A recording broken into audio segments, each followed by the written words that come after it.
Hi అండి, అందరికీ నమస్తే అండి. ఈరోజు కోడిగుడ్డు మసాలా కర్రీ ఎలా తయారు చేయాలో చూద్దామండి. కోడిగుడ్డు మసాలా కర్రీ అన్నంలోకి, రోటీలోకి, పుల్కాల్లోకి అన్నిట్లోకి చాలా టేస్టీగా చాలా బాగుంటుందండి. కోడిగుడ్డు మసాలా కర్రీ కోసం అండి 6 కోడిగుడ్లు తీసుకున్నానండి. గ్రేవీ కోసం 3 ఆనియన్, 4 టమాటాలు, 2 పచ్చిమిరపకాయలు, అల్లం చిన్నులపాయ, 1 రెమ్మ కరివేపాకు, కాస్త కొత్తిమీర. మసాలా పౌడర్ కోసం నేను ఇంత చిన్న ఎండు కొబ్బరి చిప్పని తీసుకున్నానండి. 2 స్పూన్ల ధనియాలు, 1 స్పూన్ ఈ మాత్రం జీడిపప్పు తీసుకున్నాను. తగినంత పసుపు, తగినంత ఉప్పు, 1 మసాలా చెక్క, 1 యాలుక్కాయ, 2 లవంగాలు తీసుకున్నానండి, 2 ఎండుమిరపకాయలు తీసుకున్నాను. దీన్ని మనం పౌడర్ చేసుకోవడానికి వాడుకుందాం. దీంతో పాటు తగినంత నూనె. దీంట్లో కోడిగుడ్లు ఇలా పెట్టేసుకుందామండి. ఈ కోడిగుడ్లన్నీ పెట్టుకున్న తర్వాత మనం ఈ కోడిగుడ్లు మునిగే వరకే వాటర్ పోద్దాం. ఇలా ఈ కోడిగుడ్డు మునిగే వరకే వాటర్ పోసుకుందామండి.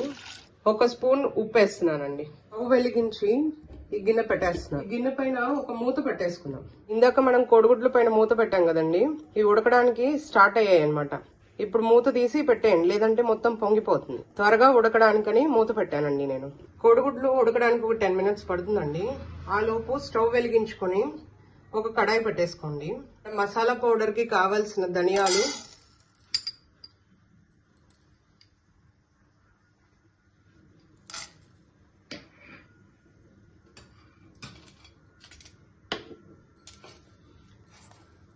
ఎండు కొబ్బరి ఇలా చిన్నగా తురిమి పట్టుకున్నానండి నేను.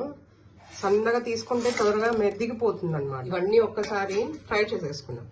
దీంట్లో ఇంకా వేరే మసాలా వేసే కంటే ఇది చాలా టేస్ట్ ఉంటుంది. ఇది కాస్త దోరగా వేగేటప్పుడు జీడిపప్పు వేసుకున్నాం. దోరగా వేగేయండి. జీడిపప్పు వేసేసాను.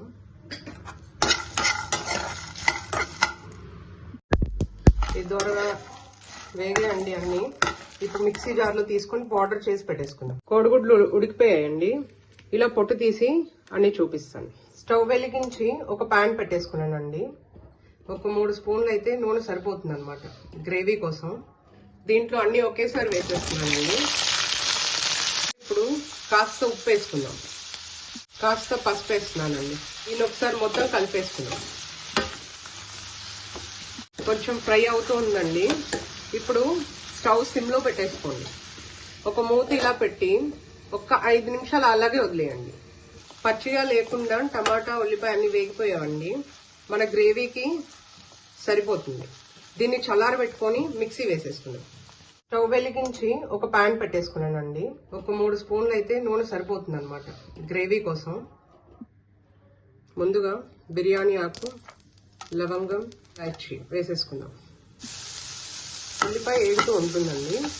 ఆ లోపు మనం ఫ్రై చేసుకున్నవి ఇవన్నీ గ్రేవీ కోసం చల్లారిపోయాయి. ఇవి మిక్సీ వేసి తీసుకున్నాం.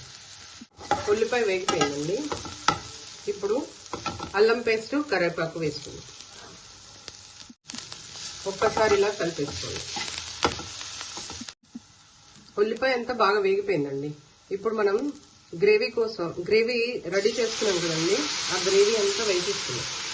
కర్రీ కోసం ఏదైతే పేస్ట్ చేసుకున్నామో అది వేసేసుకున్నాం. కారం తగినంత వేసుకోండి.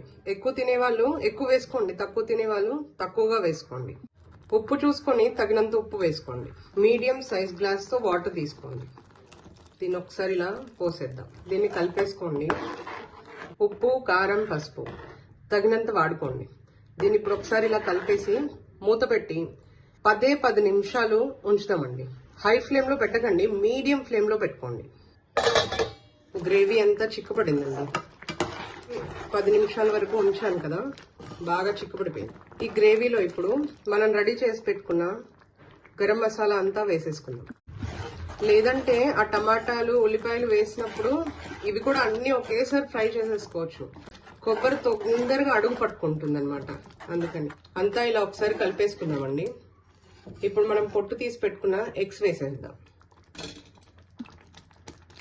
జాగ్రత్తగా ఒక్కొక్కటి ఇలా వేసేసుకోండి. గుడ్లన్నీ వేసేసానండి. ఈ మసాలా అంతా దాంట్లో పట్టుకుంటుంది అనమాట. ఒక్క ఒక్క 5 నిమిషాలు మూత పెట్టి వదిలేద్దాం.